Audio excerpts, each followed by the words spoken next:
Hi, everyone. Today's guest brings the kind of grit, growth, and game changing mindset we live for here on Purpose and Profit. She's born and raised in the Bronx, shaped by the hustle of Riverdale and the grind of Manhattan's corporate world. Her journey took a powerful turn after 9/11, reshaping her purpose and planting the seeds for a completely new chapter. After relocating to Florida, she pivoted into hospitality, but it was a 2020 catastrophe that cracked open the door to something bigger: real estate investing. Since then, she's been on fire. A proud member of Sub 2 since 2022, she's wholesaled, flipped, acquired long-term rentals, and co-founded both a lending company and a small business acquisition firm. And just when you thought she couldn't add any more to the resume, she and her partner carved out their own lane, officially closing on their first RV and mobile home park right after Squat Up Summit 2025. This is a story of reinvention, resilience, and bold vision, and I cannot wait for you to hear it. Please help me welcome my friend, Barb Posada. Yay! Thank you. That was amazing. Your little intro made me feel so good. Thank you. And it should. You have done so much, and you are such a pillar, especially in the Central Florida community. And so I'm so excited to have you today. Tell me what got you here. It's a fairly long-winded path, but I'll try to consolidate as best as I can. As you stated already, born and raised in New York, so I spent a majority of my life, so far it's still the majority of my life, in New York. And my dad was really the role model for me on getting into the corporate space. He was just the true American story, and, came from another country, didn't know English, the whole thing, and then ended up retiring as a VP of a financial corporation. So when I was a teenager, I used to visit him in his office and say, like, this is what I want to do when I grow up. And so I had this vision of what my future was going to be. I had an office in the middle of Manhattan. I would look out my window and see all the buildings. This was my life. This was who I thought I was going to be. And I did try to emulate that for a good majority of time. I worked for 2 Big 4 accounting firms. I eventually, once having children, I took a little bit of time off, not with my son, Richie, but my daughter, Megan. I said, you know what, I need to be mom for a little while. Let me see what this is like, and I'll go back to work eventually. That's where the 9/11 story comes into play, whereas I had been out of work for a little bit, being mom, and a former boss of mine said, whenever you're ready to come back to work, you just let me know, and I'll set you up with an interview. I thought, okay, great. Relationships matter, right? So these people were willing to help me when the time was needed. So I called, I said, I'm ready. And my interview was actually on 9/11 in Building 2, at 11:30 a.m. for Deloitte & Touche. And so I only lived about 45 minutes to an hour, depending on like any kind of traffic from there, and I didn't have to leave. I wouldn't be here to tell the story if that didn't happen. So for me, that was an extremely pivotal moment in my life, in my career, everything. It definitely turned a complete 360.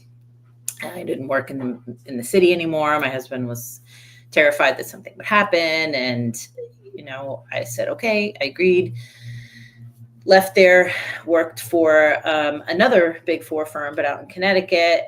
Later switched over to hospitality for Starwood Hotels and Resorts. Then my husband said, let's move to Florida. I was like, are you nuts? I'm not moving to Florida. We are New Yorkers. I'm not ever going to move from here. That, of course, changed because it was like, well, it's for the kids. Let's, bring them up in a safe environment. And his sister had lived here in Florida. So it was kind of like, okay, we're not going to a completely foreign place. We kind of had things mapped out. We knew where good schools were, all that. So we moved to Florida reluctantly.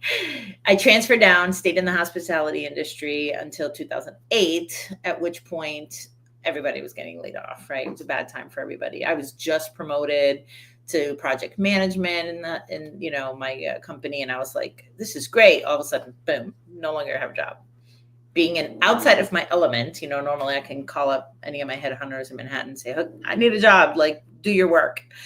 Nobody to call. So I'm not even going to go deep into that story. But P.S., I ended up working for Darden after a couple of months. the restaurant company, Olive Garden, Longhorn. And I was there for 14 years. So it felt like I had continued on my plan in the corporate space because I was climbing the ladder and it felt great, right? I was a senior IT change management specialist. I'm Six Sigma certified. So I was able to work on process improvement initiatives. Everything was going well. In 2020, along with everybody else's crazy 2020 stories, mine was, we were home. I worked from home and we had lightning hit our home. And we live in a 5,000 square foot home. Upstairs is myself, my daughter, and my husband, and downstairs is my son, his wife, and at the time, my 3-week-old grandson. The entire bottom floods, right? Because the lightning hit the septic tank.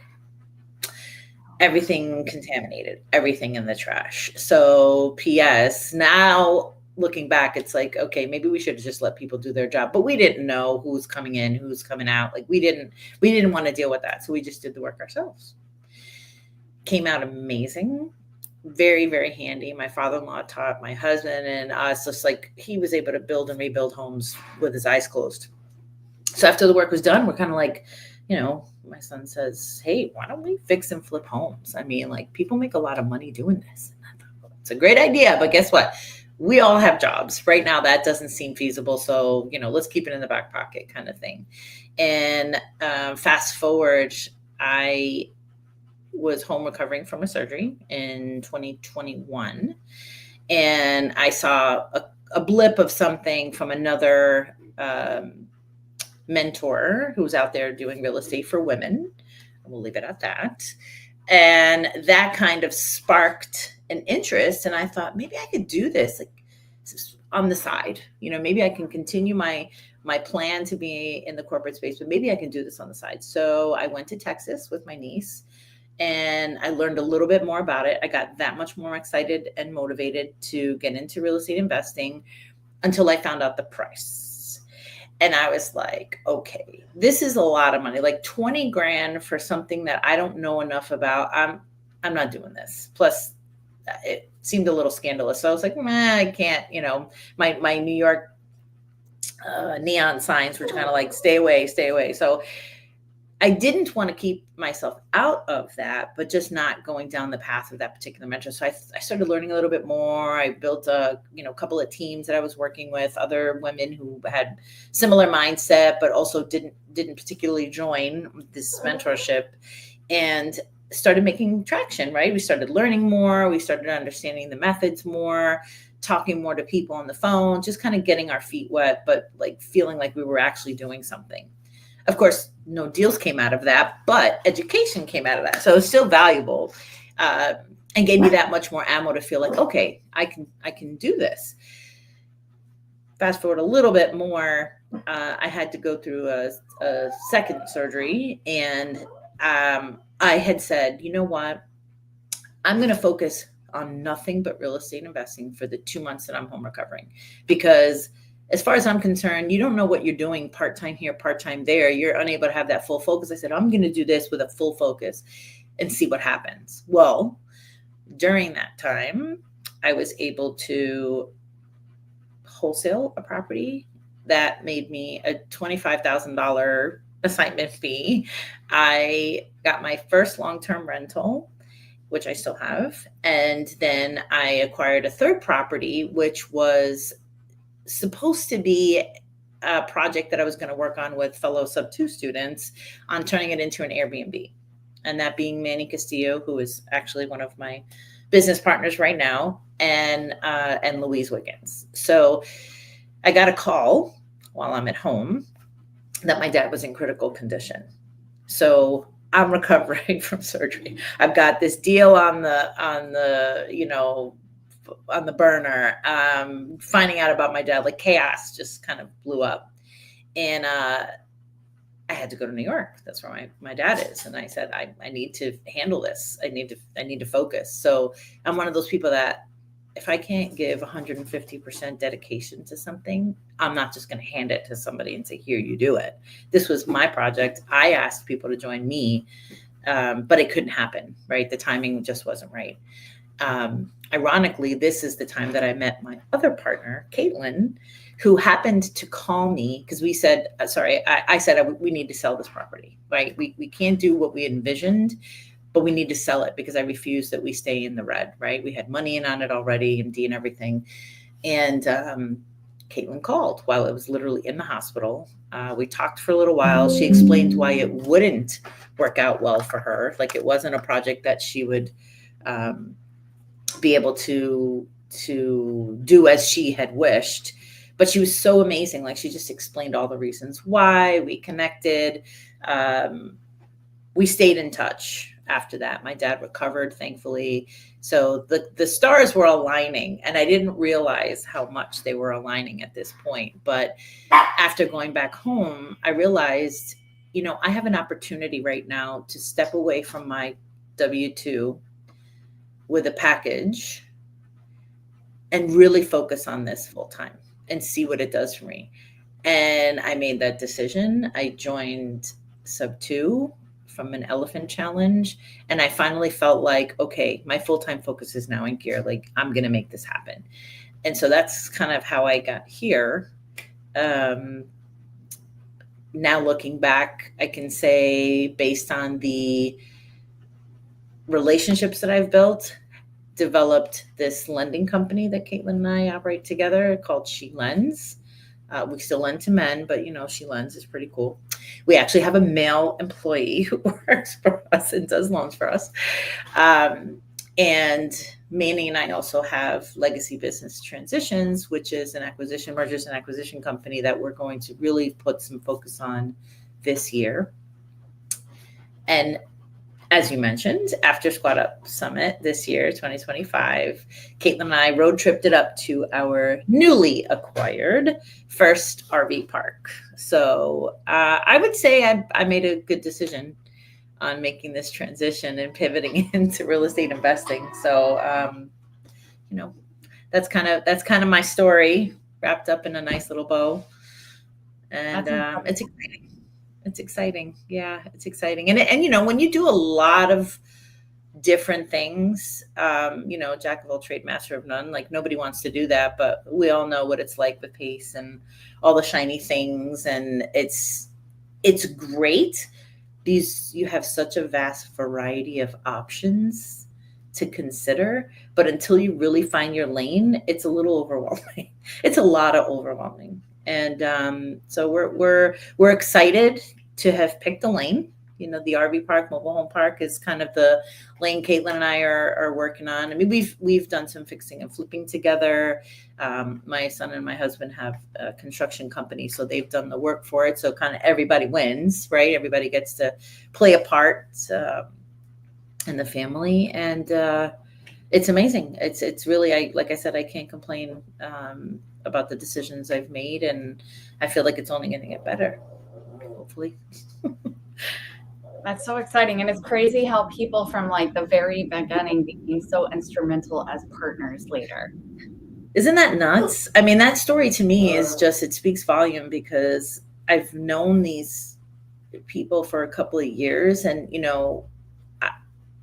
I would never have thought back then that we would be such solid, trusting partners. Like specifically, Caitlin and I, we did the whole Strength Finders.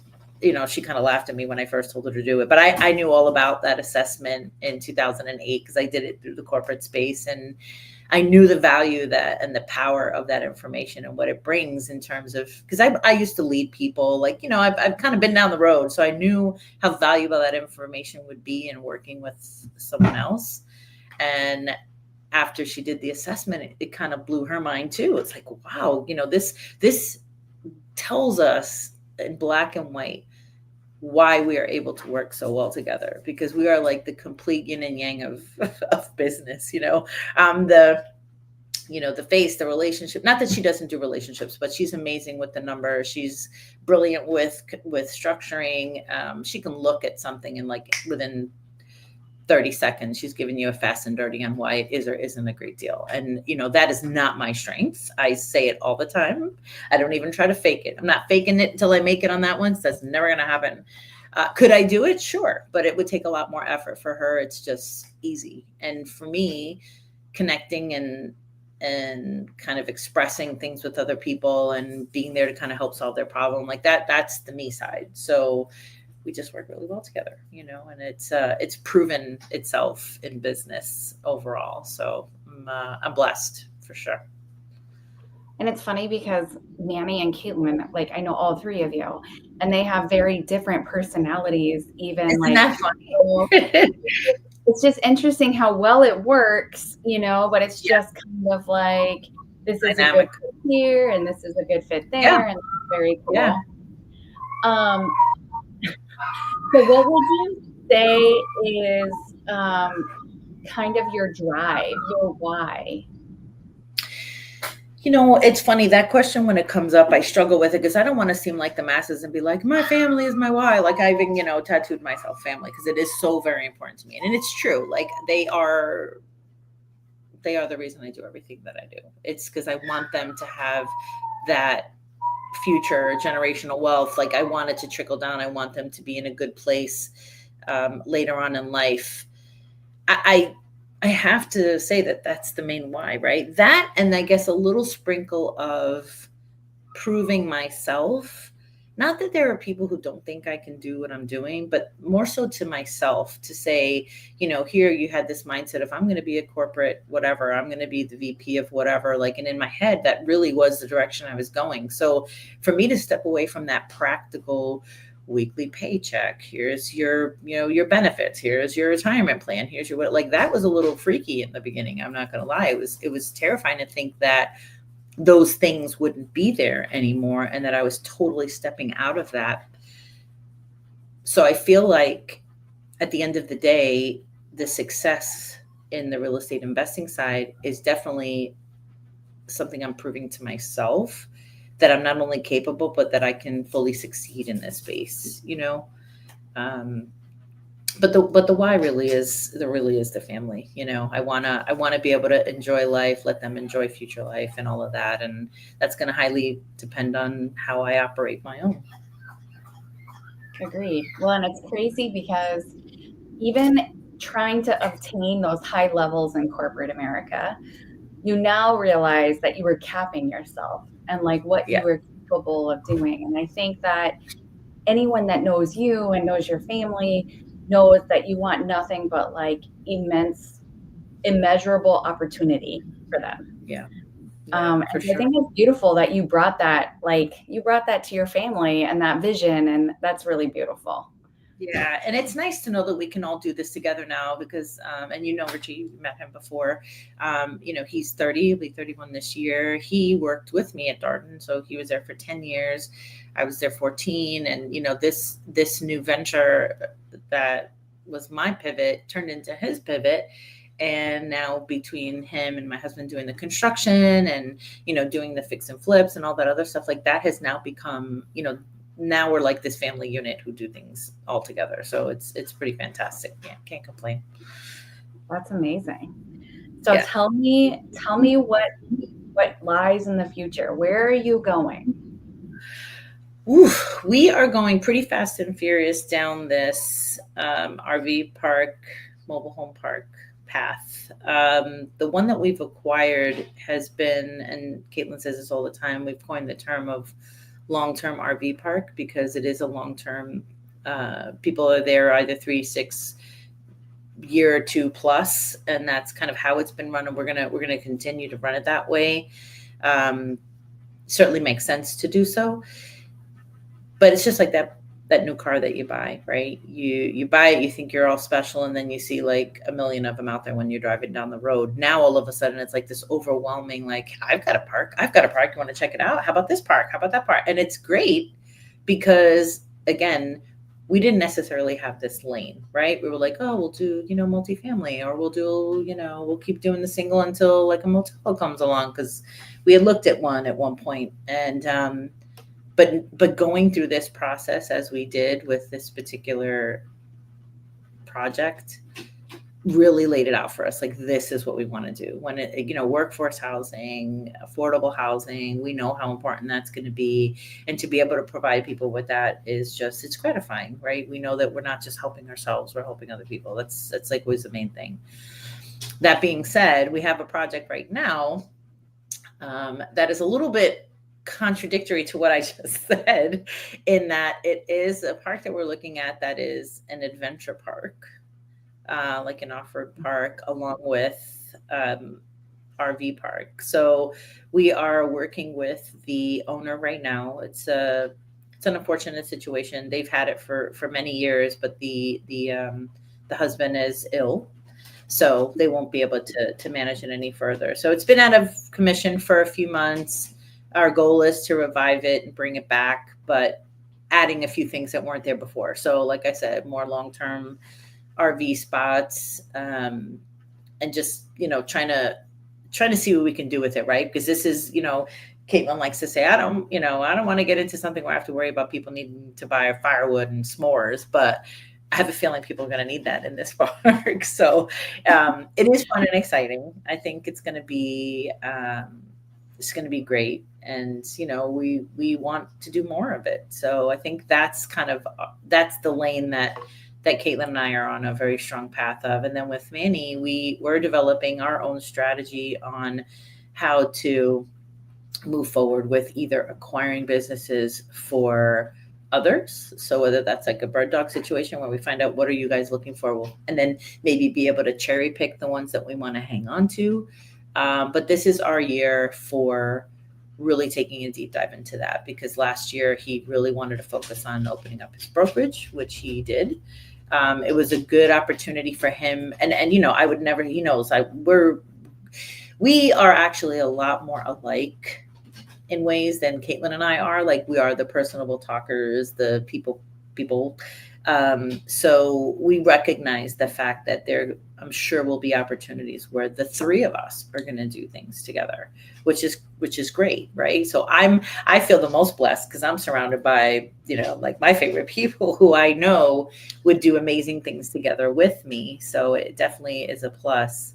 But yeah, so we'll have that time now this year to focus on getting the M&A stuff up and running. So those are like the two things that are directly in front of me. And if a fix and flip opportunity comes up and that works out well for my family, I'm certainly going to do that. I have my OG company, Equitable Estates, that I still run and operate for those types of projects. So yeah, I mean, it's exciting. I like the idea of having the long-term plan set up, because that's where the generational wealth and all of that will kick in, and having a stable future. And it's not just about now money, but the now money is necessary, right? You need to be able to operate now. So that's where a lot of those other little projects, like maybe some wholesales and fix and flips and things like that, will come into play now. Absolutely. I love that. So if someone wants to work with you, Yes. what are you looking for, and how do you want them to get a hold of you? So, I mean, like everybody else, we have a million different channels of ways to communicate, but I put my phone number out just because I feel like it's easy to just shoot me a text and I'll send you like a Calendly link, and maybe we can chat about whatever it is that you have going on. I can share my handle. It's at Barbie P15 for Instagram, and most people I'm connected with on Facebook, but by all means, send me a friend request. Ideally, I feel like the ultimate goal is how can we all work together? How can we be able to supply each other with the value that's needed, so that not just I'm being successful, but like I want to be able to reciprocate that value. So by all means, the first step is having a conversation. The first step is connecting and being able to figure out what those strengths are that we have and how do we make them work together. So, I mean, I'm always open door at any given point. I mean, my schedule can be a little bit crazy, but I will always make room and make time for everyone. So, yeah, so I look forward to connecting with people. I hope they reach out. That's awesome. Well, thank you so much for your time today, Barb. I really hope that you have a great day. Yes, you too. Thank you.